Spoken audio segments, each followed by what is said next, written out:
Ragazzi, buongiorno, rieccomi qua. Oggi occhialino giallo, Saturday Night Fever. Sì, tanto di sole qui non ne vediamo come sempre, anzi delle due sta quasi sgocciolando, quindi siamo perfetti come sempre. Dato che mi preme molto aiutarvi, oggi vi voglio portare gli errori più grandi che possiate fare con la vostra e-bike. Sì, voglio provare ad aiutarvi il più possibile per non distruggervi, non distruggere la vostra bicicletta e non far arrabbiare nessuno. Dai, guardiamolo in questo video.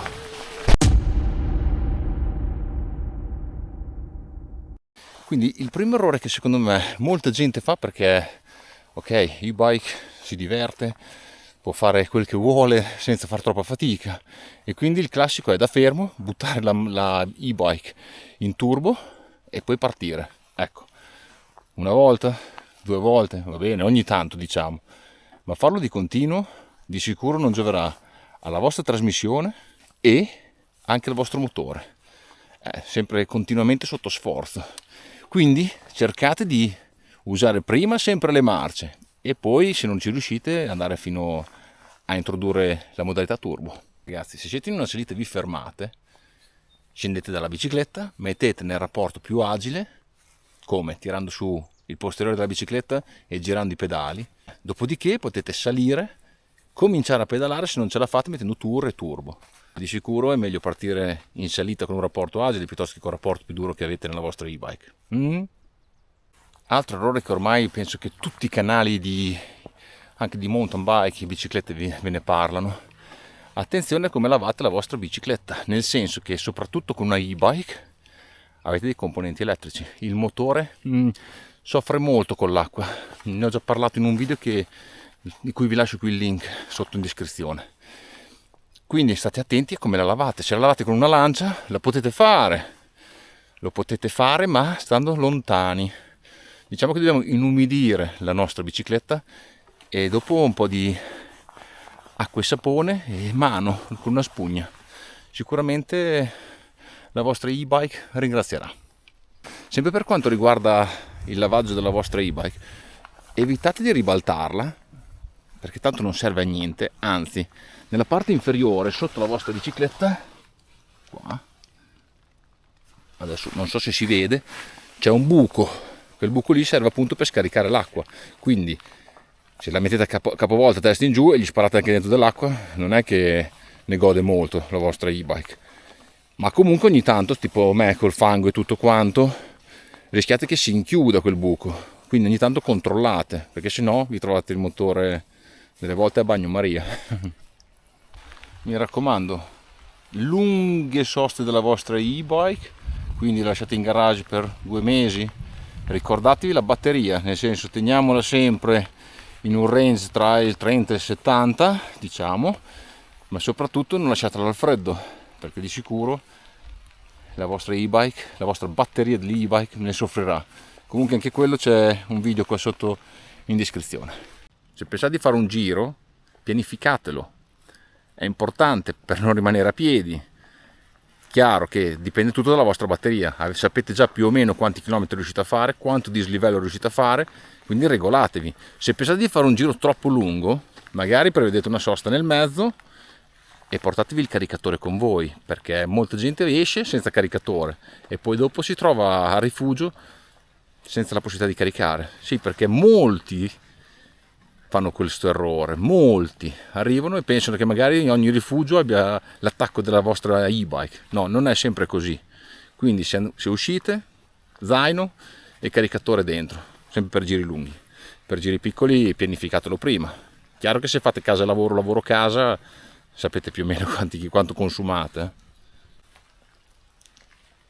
Se dovete acquistare la vostra e-bike, io vi consiglio sempre il concessionario, questo voi lo sapete, ve l'ho già detto in altri video anche.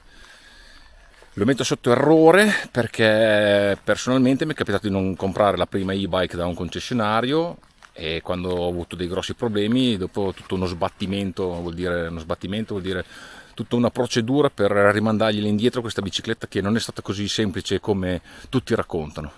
Quindi affidatevi a delle persone competenti. Parliamo un attimo di manutenzione che è un errore che c'è tanta gente che lo fa, non controllate lo stato di usura delle pastiglie e non controllate nemmeno come è messa la vostra catena. Ragazzi, fatelo. Uno, perché se rimanete senza pastiglie allora sì che diventa davvero un problema.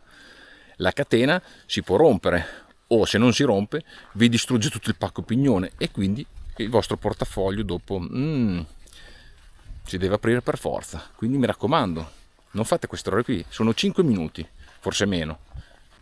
Uscite con dell'attrezzatura, il minimo indispensabile almeno. Insomma, non cercate di dipendere sempre da altri, dovete attrezzarvi con un kit che vi consenta di almeno aggiustare quel che è possibile, i piccoli danni della vostra bicicletta per riuscire a tornare a casa se appunto succede un danno, una caduta, una rottura, può sempre capitare. Tanta gente che esce senza niente. Capito il giro così, tanto per fare un giretto, ma può sempre capitare. Ragazzi, molto importante, mi raccomando, spegnete il motore quando lavorate sulla vostra e-bike. Se siete intorno alla trasmissione, spegnetela. Una sicurezza in più, non si sa mai. Al giorno d'oggi non dovrebbe mai capitare niente, però spegnere la e-bike. Ricordatevi che più cose vi portate dietro, più cose caricate, più cose trasportate, più peso, meno autonomia. Che non pensate di fare le stesse cose con una bicicletta che pesa 50 kg in più. Chiaro?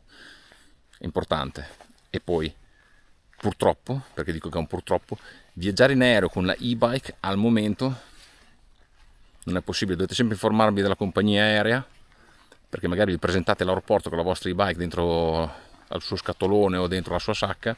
Beh, la batteria va spedita assolutamente prima. Al momento non conosco compagnie che ti consentono di viaggiare con la tua e-bike con la batteria in stiva. Comunque magari informatevi. E poi l'ultimo punto, l'ultimo errore che fortunatamente negli anni vedo sempre meno, è la classica risata del e-biker quando passa su per le montagne, quegli sportivi che con la loro muscolare stanno sudando 1000 camicie, stanno faticando per raggiungere appunto la vetta, e invece tu con la tua e-bike in turbo sei lì che gli pedali di fianco e magari te la ridi anche. Ragazzi, voi vi trovate sul rifugio, è chiaro che dopo cominciate a discutere. Per favore, evitiamo certi atteggiamenti. Quindi questi qua, ragazzi, sono i consigli che vi posso dare per quel che riguarda gli errori più grandi che ho visto, che ho vissuto e che secondo me bisognerebbe evitare. Errori che secondo me nel tempo stanno sempre di più calando, perché c'è sempre più gente che porta dei video, c'è sempre più gente che comunque sa di che cosa si parla quando si esce con la e-bike. Cerchiamo di evitarne sempre di più, cerchiamo di aiutarci sempre di più a vicenda e poi speriamo di raggiungere la perfezione. Vediamo, chi lo sa. Comunque ragazzi, io vi auguro un buon weekend e ci vediamo al prossimo video. Ciao ciao!